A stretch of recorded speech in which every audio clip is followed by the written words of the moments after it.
권한실입니다. 우중에도 이렇게 참석해 주셔서 감사합니다. 오늘은 피아노하고 다 꺼주세요. 연약함에 대한 고찰이라고 하는 주제로 말씀을 나누겠습니다. 다 함께 시편 39편 4절에 있는 말씀 함께 읽겠습니다. 시작. 여호와여, 나의 종말과 연한이 언제까지인지 알게 하사 내가 나의 연약함을 알게 하소서. 뭐를 알게 하라고요? 종말, 내가 언제 내 삶이 끝날 것인지, 또 나의 연한 몇 년 정도 살 것인지, 언제까지인지를 알게 하사 내가 얼마나 연약한 존재인지를 좀 깨닫게 해달라 하는 그런 기도입니다. 저와 여러분은 하늘에 가서 사실 분들입니다. 맞습니까?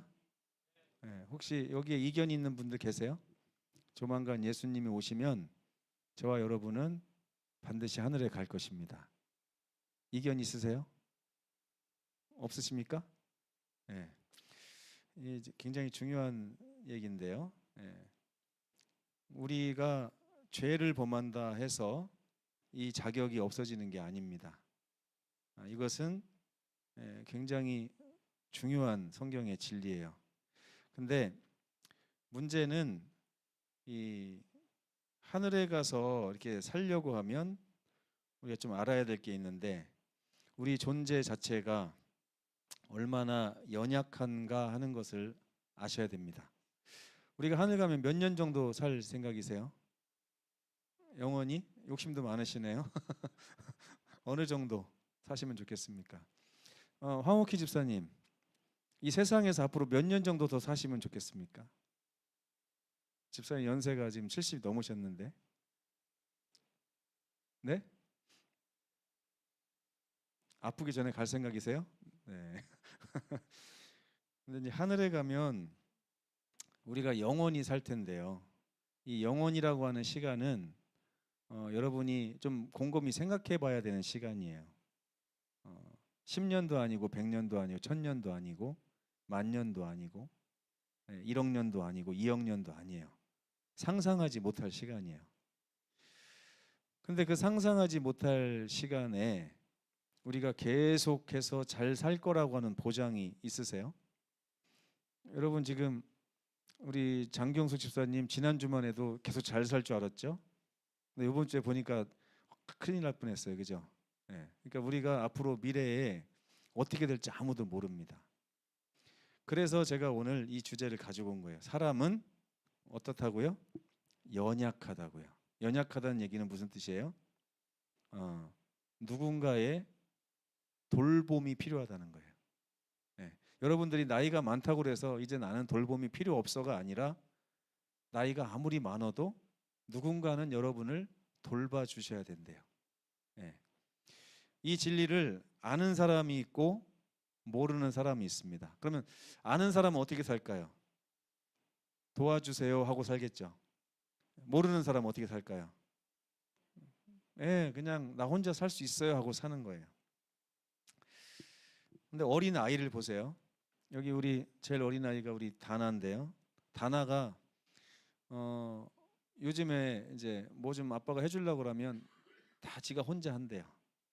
다 자기가 혼자 할 수 있다. 혼자 할 수 있다 그래요.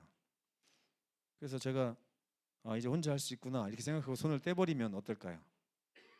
쉽지 않겠죠. 그가 아무리 우겨대도 그의 연약함은 분명한 사실입니다. 그래서 우리는 우리의 연약함을 늘 인식하고 있어야 돼요.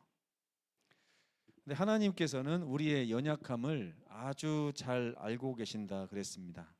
그래서 시편 139편 1절에 보면 여호와께서 나를 감찰하시고 아셨나이다. 감찰이라고 하는 말은 그렇게 뭐 좋은 말은 아닙니다. 세세하게 들여다보고 감수하고 관찰하고 해서 알아낸다는 뜻이거든요. 그러니까 여호와께서 우리를 완전히 뜯어보시고 아셨나이다. 완전히 안다 그런 뜻이죠. 그렇기 때문에 여기서 우리를 아셨다고 하는 뜻이 뭐냐면 우리가 하나님의 도우심 없이는 설 수 없다는 거예요. 살 수도 없다는 거예요. 저는 예전에 제가 죄를 가지고 있으면 그 정죄를 받고 죄를 버리면 칭찬을 받는 줄 알았어요. 교회 다닐 때. 여러분은 어떠세요? 여러분이 하나님 앞에 죄를 가지고 있을 때와 죄를 버렸을 때에 하나님이 여러분을 대우하는 그 취급이 달라질까요? 약간 달라진다고 성경은 얘기합니다. 오히려 죄가 더한 곳에 하나님이 더 많은 은혜를 가지고 다가오신다 그랬죠. 근데 그게 아니라 우리는 죄가 있냐 없냐를 가지고 평가받지 않습니다.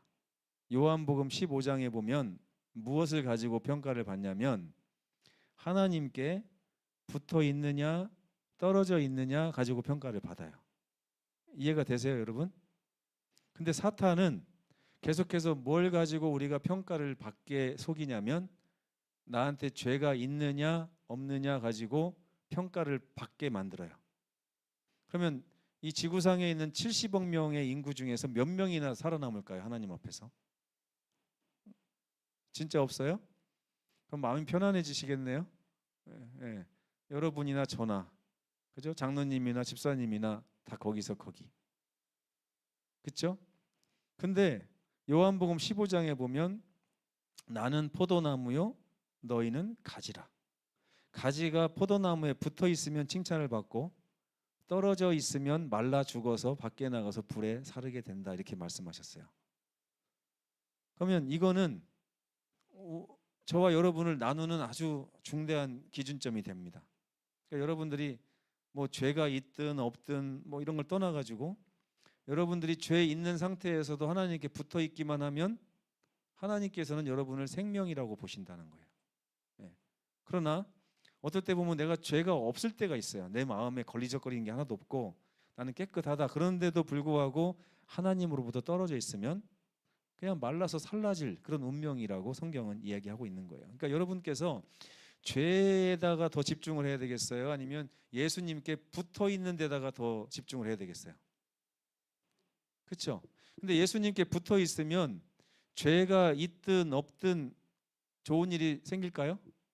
네, 죄가 없으면 칭찬을 받고요. 각양 좋은 것들이 예수님을 통해서 우리에게 막 흘러와서 성령의 9가지 열매를 막 맺게 됩니다. 근데 죄가 있으면 어떻게 돼요? 죄가 있으면 어떻게 돼요? 죄가 있으면 성령의 열매를 맺습니까? 못 맺습니까? 죄가 있으면 죄가 있어도 성령의 열매를 맺습니다. 근데 과정이 좀 달라요. 어떻게 다르냐면 이사야 1장 18절에 보면 예수께서 죄 있는 자들에게 먼저 말씀을 하십니다. 우리가 서로 변론해 보자. 일로 와라. 죄가 있어도 나한테서 떨어질 생각하지 말고 와서 얘기해 보자. 너희 죄가 주홍 같을지라도 어떻게 하겠다고요? 다 희게 만들어 줄 테니 걱정하지 말아라. 하나님께서 그렇게 하신 다음에 우리를 다시 성령을 통하여 열매 맺게 하는 과정으로 또 이끌어 가십니다. 그러니까 죄가 있든 없든 하나님께는 문제될 게 없어요. 뭐가 문제예요? 우리가 그분으로부터 떨어지느냐 떨어지지 않느냐. 그렇기 때문에 오늘 주제가 중요한 것입니다. 우리가 스스로 연약하다고 생각하지 않으면요, 우리는 하나님께 붙는 일에 있어서 굉장히 더디거나 싫어하거나 꺼려하거나 이렇게 돼요. 맞습니까? 특별히 언제 그래요? 죄로 인해서 내가 망가져 갈 때 하나님으로부터 떨어져 나가려고 아주 바둥바둥합니다. 제가 예전에 성경 공부를 그렇게 열심히 하고서도 술 안 끊어진다고 교회 못 나오겠다고 나간 분도 봤어요. 아무리 해도 술이 안 끊어져 갖고 하나님 볼 면목이 없어서 못 다니겠다 그러면서 자기는 너무 양심적인 사람이라고 나갔어요. 근데 그때 같이 침례받은 분이 계셨거든요. 근데 그분을 막 욕하고 나갔어요. 저 양심도 없는 놈 그러면서 술도 못 끊는 녀석이 교회 다닌다고 막 그러면서 술이나 끊고 다녀라 막 이러면서. 맞아요? 네. 이게 굉장히 중요한 사실이에요. 하나님을 섬길 때 다른 것보다 제일 중요한 거는 여러분이 어떤 상태에 있다 할지라도 난 절대 떨어질 생각이 없다라고 하는 이 명제. 예. 하나님께서 그것 때문에 나를 꺼려하지 않으신다고 하는 명제. 이게 되게 중요한 겁니다. 그리고 어떤 죄는 쉽게 처리가 되는 죄가 있는가 하면 어떤 죄는 진홍같이 붉은 죄가 있어요. 그렇죠? 분명히 이사야에 말씀하셨잖아요. 그냥 대충 묻은 죄가 아니에요. 여러분 빨래 해보시면 알죠. 하얀 와이셔츠에 뭐가 잔뜩 묻어갖고 안 지워지는 때도 있잖아요. 근데 하나님께서 우리에게 변론하자고 하는 죄는요, 가벼운 죄를 가지고 얘기하는 게 아니에요. 그냥 살짝 칠하면, 물만 한번 칠하면 없어질 죄는 하나님이 변론하자고도 안 해요. 그럼 무슨 죄 가지고 변론하자는 거예요? 주홍같이 붉은 죄, 진홍같이 붉은 죄, 절대 지워지지 않을 것 같은 그 죄를 가지고 와서 나랑 좀 얘기해 보자는 거예요. 여러분 진홍 같은 붉은 죄 가지고 하나님하고 가서 얘기해 보신 적 있습니까? 네. 나중에 어떻게 되든가요? 하나님이 다 해결해 주시죠. 네. 그걸 믿고 나가는 것입니다. 이제 이걸 알고 나면 그때부터는 우리를 이제 하나님께 맡길 수 있게 돼요. 하나님께서는 우리를 인도하시고 붙드시고 돌보시기 시작합니다. 어떤 사람을요? 연약함을 알고 하나님께 붙으려고 하는 사람들. 붙지 않으면 나에게 희망이 없다라고 생각하는 사람들에게 하나님의 인도하심과 붙드심과 돌보심이 시작된다는 거예요. 시편 139편 10절을 한번 읽어보겠습니다. 시작. 곧 거기서도 주의 손이 나를 인도하시며 주의 오른손이 나를 붙드시리이다. 어디 가서도 이것만 잊지 않으면 주님의 손길을 늘 우리를 따라다니는 것입니다. 늘 우리를 붙드시고 잘못된 길에서 돌이키시고 바른 길을 제시하시고 때로는 위로하시고 때로는 잡아주시고 등을 두드려 주시고 하는 모든 일이 여기서 일어나는 거예요. 근데 죄인들이요, 왜 죄인인지 아십니까? 자기가 연약하다는 사실을 모르기 때문에 죄인이에요. 의인은 누가 의인이에요? 그러면 자기가 연약하다고 하는 사실을 절절하게 아는 사람들이 의인입니다. 그래서 이 죄인들은요, 스스로 자기가 무엇인가를 할 수 있다고 생각해요. 그래서 아까 그분이 교회를 중간에 중단하고 나가면서 뭐라고 했는지 아십니까? 나는 술 끊고 올게요. 그러면서 갔어요. 네. 못 왔어요, 아직도. 아직도 못 왔어요. 네. 시편 14편 1절에 이런 말씀이 있습니다. 어리석은 자는 그 마음에 이르기를 하나님이 없다 하는도다. 이게 무슨 말이에요? 반대로 얘기하면 나를 돌봐줄 존재 필요 없어. 그냥 내가 스스로 살면 돼라고 생각하고 사는 거예요. 때때로 우리는 연약해 보이지 않습니다. 내 통장에 돈이 두둑하게 있거나 아니면 건강이 막 너무 좋아가지고 옆에 있는 사람 한 대 치면 다 쓰러질 것 같고 막 이렇게 할 때가 있어요. 저도 했잖아요. 군대 갔을 때가 제 인생에서 최고 건강했을 때 같아요. 한 80kg 나가면서 군살이 하나도 없이 막 팔씨름대회 나가가지고 이렇게 2등인가 해가지고 휴가도 타고 막 이렇게 했었어요. 저희가 포병이라서 여름 봄 되면요 이제 포를 숨겨놓는 큰 무덤 같은 게 있는데 그게 대대에 한 18개 있어요. 그거를 낫으로 다 깎는 그런 막 대회를 합니다. 오른쪽 팔뚝만 막 2배로 두꺼워져요. 이렇게. 그러면 그때서 또 팔씨름 대회를 해가지고 누가 풀 잘 깎았나 해가지고 잘 깎은 사람이 이제 휴가 가는 거예요. 너무 막 그때 휴가 나가잖아요. 그러면 길에서 덩치 큰 사람 만나도 겁이 안 나요. 내 몸이 너무나 튼튼하고 좋으니까 웬만한 사람은 때려도 안 아플 것 같고 내가 밀치면 다 넘어질 것 같고 막 이래요. 그게 또 눈빛으로 나타납니다. 자신감이 막 눈빛으로 나타나면 그냥 싸움을 걸려고도 안 합니다. 사람들이. 근데 지금은 이제 제가 피해 다니죠. 이렇게 몸이 약하니까 그때보다. 근데 사람들은 모두 자기 힘으로 인생을 살아가려고 하고 때때로 하나님의 필요를 느끼지 못합니다. 특별히 언제 필요를 못 느끼나 봤더니 사탄의 속임수에 의해 가지고 내가 죄에 빠져 있을 때는 하나님께 잘 못 나오는 경향이 있습니다. 여러분 생각해 보세요. 우리가 그 어떠한 상황에서도 하나님 없이 잘 살 수 있을까요? 없을까요? 예. 우리 유인수 선생님 이제 교회 나오신 지 얼마 안 되셨는데 요즘에 생각이 어떠십니까? 하나님 없이 그동안 잘 사셨잖아요. 하나님 염두에 안 두고 사셨잖아요. 한평생을. 요즘에는 생각이 좀 어떠십니까? 편안합니까? 주님 안에서?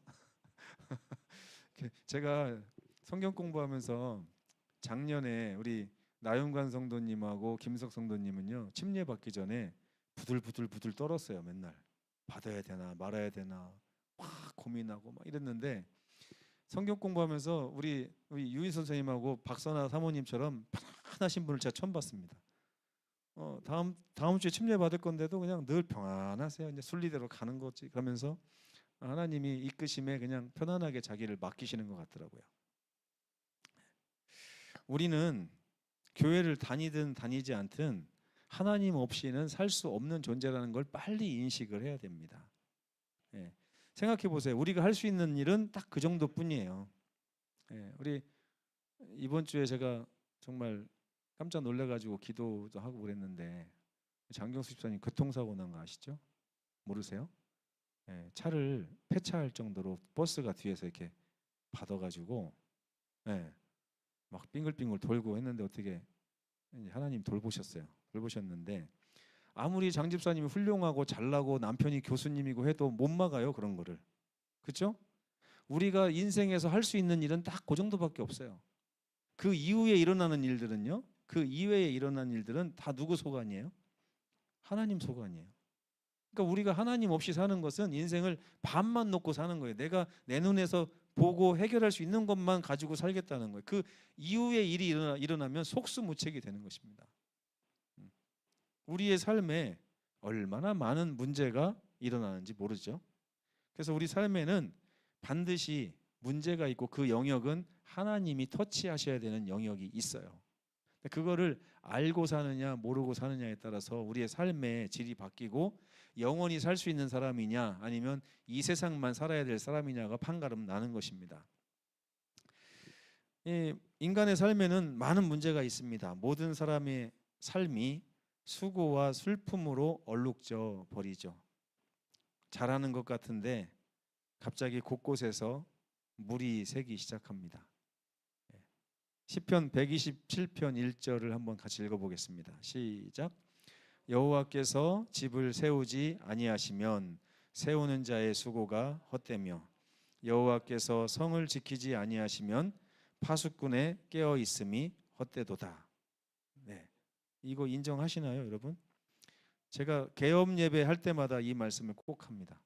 이사 가거나 개업하거나 하나님이 세우지 아니하시면 아무리 세우려고 해도 안 된다 하는 것이죠.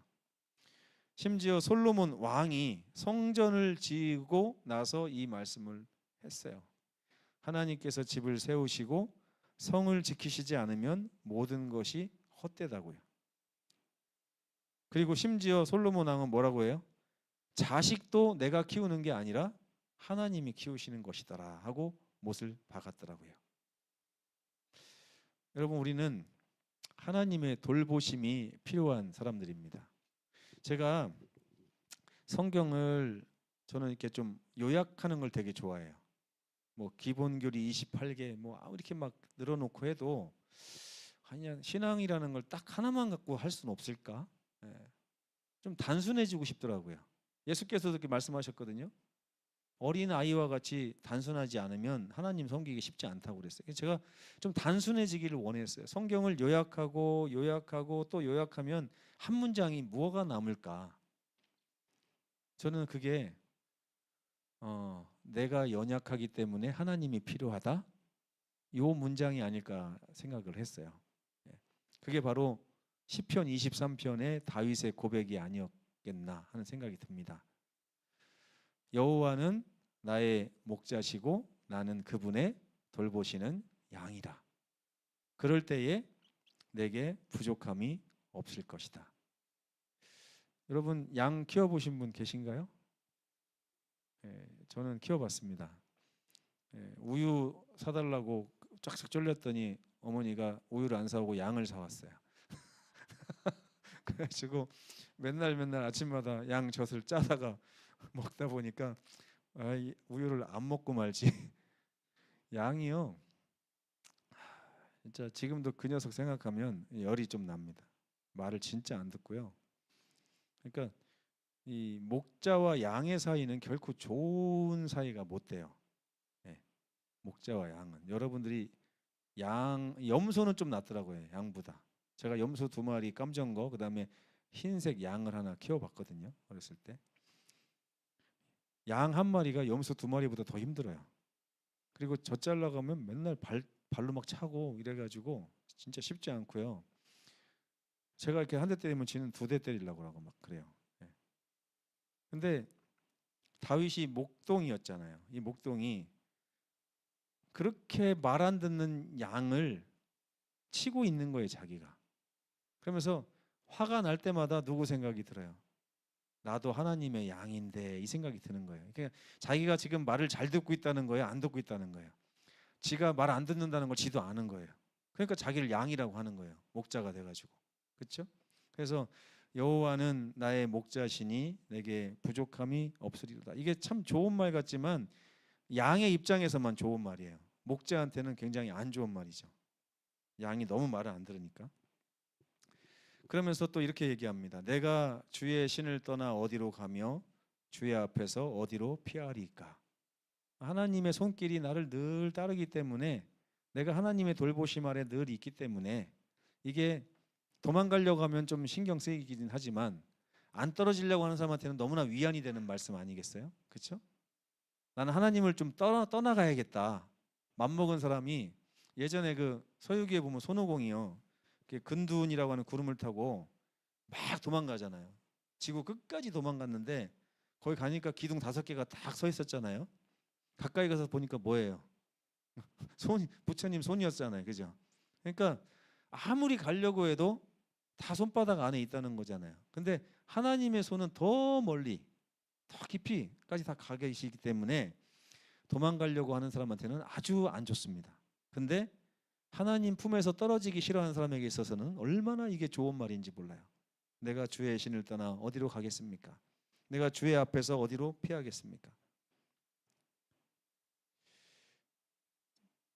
주님의 손길 아래 사는 우리 모두가 됐으면 좋겠습니다. 근데 제가 요즘에 깊이 묵상하는 주제는요. 제가 한동안 뭐 10몇 년 목회 나와서도 계속 죄라는 녀석하고 많이 싸웠거든요. 죄가 극복될 수 있을 것인가? 옛날에 그 견고한 토대 같은 데서는 죄를 극복해야만 구원 얻는다 이렇게 가르쳐 가지고요. 많은 분들이 예수님 재림하기 전에 흠도 없고 점도 없는 사람이 돼야 되겠다 막 노력했었어요. 저도 한번 해보려고 흠 없고 점 없는 삶을 살아보려고 아둥바둥 됐는데 제가 세운 신기록이 이틀 반나절 많이 했죠. 여러분 해보세요. 반나절도 힘들어요. 근데 죄 하나도 안 짓고 생각부터 지나가는 사람이 침 뱉고 가면 아 침을 뱉는구나 이렇게 하고 지나가야지 왜 침을 뱉어 하면 죄예요 그게. 그래가지고 죄를 안 짓고 살려고 보니까 제가 어떻게 했냐면 문 밖에 안 나가야 돼요. 네, 문 밖에 안 나가야 되고 TV를 꺼야 돼요. 그리고 책도 읽지 말아야 돼요. 네. 그리고 밖에 누가 지나가도 창문 열고 바라보지 말아야 돼요. 야 무조건 사람이 보이면 죄가 나오더라고요. 그러니까요. 모든 걸 다 이제 예. 그러니까 이틀 반나절을 뭐 했냐면 그 중에 절반을 잠을 잤던 것 같아요. 제가 예. 죄를 안 지려고. 그러니까 이게 죄 안 짓는다는 것은 불가능해요. 우리는 하나님 앞에 거의 대부분 99%의 삶 이상이 죄 있는 상태에서 하나님을 만나게 됩니다. 여러분 이거 아셔야 돼요. 진짜 아멘 나오지 않으세요? 99%는 나는 죄 있는 상태에서 하나님을 만나게 돼 있다니까요. 그런데 하나님이 그것 때문에 우리 옆에 계시다는 겁니다. 그것 때문에. 우리는 하나님의 손길이 필요해요. 그래서 우리는 제일 잘해야 될 게 뭐냐면 죄 없는 상태에서 하나님 만나야지 이렇게 하는 분들은 다 넘어집니다. 그럼 어떨 때 하나님을 제일 잘 만날까요? 네, 죄가 있을 때 죄를 가지고 하나님을 만나는 걸 잘 하셔야 돼요. 그러니까 하나님하고 할 얘기가 행복한 얘기 별로 없어요. 늘 우리가 죄 가지고 얘기합니다. 네, 죄 가지고. 그게 우리의 삶이더라고. 제가 연약함에 대한 고찰을 하면서 가장 나중에 깨달은 게 이거예요. 나는 100이면 100 죄 있는 상태에서 하나님을 만나게 되겠구나. 그러면 죄 있는 상태에서도 하나님을 멀리하지 않고 가까이 모시면서 그분과 죄 이야기를 하면서 죄를 해결하고 죄를 해결해 주신 하나님의 사랑에 감동하면서 또 하나님을 더 사랑하게 되고 이 과정을 계속 반복해야만 내 신앙이 자라나는구나 하는 걸 깨닫게 된 거예요. 왜요? 죄가 더한 곳에 은혜가 더하기 때문입니다. 우리는 그분을 떠나서 한 터럭의 죄도 해결할 수 없습니다. 예? 아까 그분이 나 담배 끊고 술 끊고 올 텨 하고 갔지만 아직까지 안 오신 것처럼 나가 죄를 다 멈추고 와서 하나님 만나리라 못 만납니다. 못 만나요. 그래서 다윗이 이렇게 말합니다. 내 평생에 선하심과 인자하심이 이게 뭘까요? 하나님이 나의 죄에도 불구하고 늘 선하게 나를 대해 주신다는 거예요.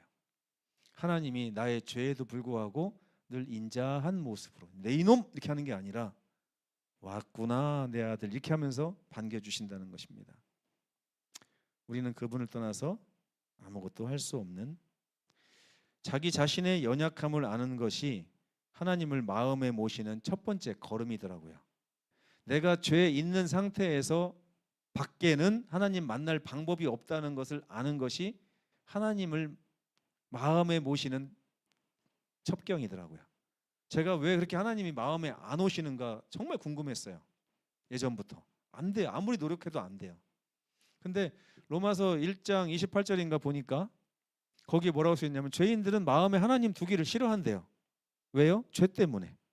근데 이걸 생각을 바꾸지 않으면 하나님을 마음에 모시지를 못한다는 거예요. 어떻게?